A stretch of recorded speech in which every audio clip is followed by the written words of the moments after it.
Tərk edildikdən sonra emosional dünyanız alt-üst olur.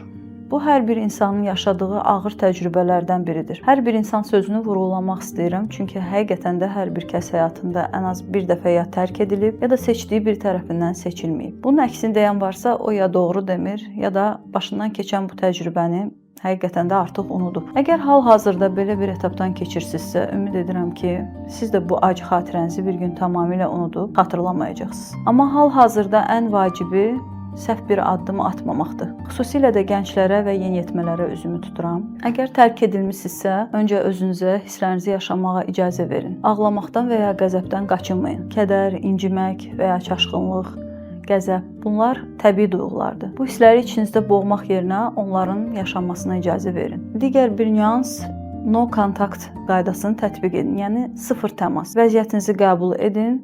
Qarşınızdakı insanın da seçim haqqı var. Özünüzü gülünc ya da aciz vəziyyətə salmamaq üçün onunla əlaqəni tamamilə kəsin.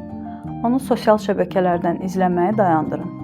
Mesaj yazmayın və zəng etməyin. Bu yaranın sağalması və beyninizin bu yeni reallığa alışması üçün ən vacib addımdır. Digər bir nüans, səhəri gün dərhal heç nə olmamış kimi davranmağa çalışmayın. Sosial şəbəkəyə mütləq ən xoşbəxt və ən vecsiz şəkil və videolar qoymaq vacib deyil. Acığa düşüb başqalarını basa-basla həyatınıza daxil etməyin. Nə başqalarına, nə də özünüzə haqsızlıq etməyin. Yanlış qərarlar verib özünüzü haqlı ikən haqsız vəziyyətə salmayın. Özünüzü nə vaxt həqiqətən yaxşı hiss etsəniz, onda da normala dönərsiniz.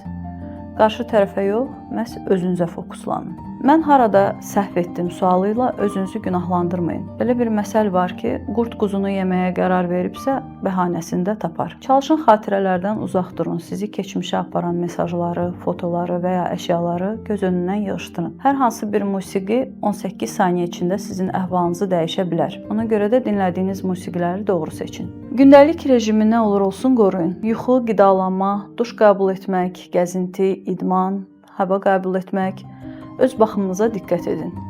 İşinizə, dərslərinizə və ya gündəlik öhdəliklərinizə davam edin. Çalışın sosial dəstək alın. Yəni yaxınlarınızla bölüşün dərdinizi.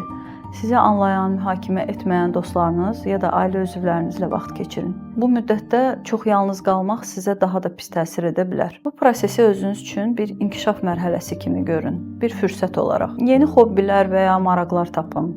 Uzun müddətli təxirə saldığınız fəaliyyətlər varsa, hansısa bir yeni kitab, yeni bir kurs, idman, rəqs, səyahət və s. kimi maraqlarınıza vaxt ayırın. Özünüzü yenidən kəşf edin. Ayrılıq həm də öz ehtiyaclarınızı, sərhədlərinizi və gələcəkdəki münasibətdən nə gözlədiyinizi anlamaq üçün bir fürsətdir. Əgər tək başına bütün bunların öhdəsindən gəlməkdə çətinlik çəkdiyinizi ya da depressiv bir vəziyyətə doğru getdiyinizi hiss edirsinizsə, onda bir psixoloqdan ya da terapevtdən peşəkar dəstək almaqdan çəkinməyin. Çalışın tərk edilməyə, böyümək üçün bir fürsət olaraq baxın. Həm də bu sizin egonuzu da tərbiyə edəcək.